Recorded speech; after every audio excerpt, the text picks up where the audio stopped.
வணக்கம் ராதிகா. அதாவது திருமாவளவன் பிறந்த நாளை முன்னிட்டு விடுதலை சிறுத்தை கட்சியினரால் வைக்கப்பட்ட பேனரை மாநகராட்சி அகற்றியதால் விடுதலை சிறுத்தை கட்சியினர் மாநகராட்சி முன்பு திடீர் சாலை மறியல் போராட்டத்தில் ஈடுபட்டனர். அப்போது அந்த வழியாக வந்த இளைஞர் ஒருவர் தான் வேலைக்கு செல்வதாக கூறி வழிவிட வேண்டும் என கேட்டுக்கொண்டார்.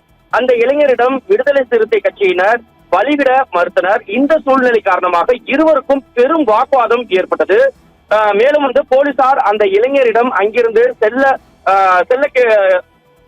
செல்ல வேண்டும், அங்கு பின்புறமாக செல்லுங்கள் என போலீசார் தரப்பில் சொல்லப்பட்டது. அந்த இளைஞர் ஆக்ரோஷமாக, நான் வேலைக்கு செல்கிறேன், என்னை ஏன் செல்லக்கூடாது என சொல்கிறீர்கள் என போலீசாரிடம் பெரும் வாக்குவாதத்தில் ஈடுபட்டார்.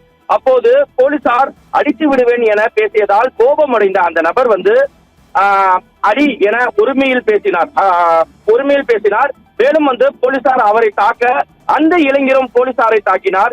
இதனால் பெரும் பரபரப்பு ஏற்பட்டது. இந்த நிலையில் சக காவலர்கள் அந்த இளைஞரை குண்டுக்கட்டாக தூக்கி காவல் நிலையம் அழைத்து சென்றனர். இதனால் தஞ்சையில் மிகப்பெரிய பதற்றத்தையும் பரபரப்பையும் ஏற்படுத்தியது. மேலும் தற்போது போக்குவரத்தும் மாற்றம் செய்யப்பட்டுள்ளது. ராதிகா,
வேலைக்கு போறவனை புடிச்சு பண்றாங்க. ஆமாடா, பாத்துங்க. போற எல்லாம் வீடியோ எடுக்கறப்பா.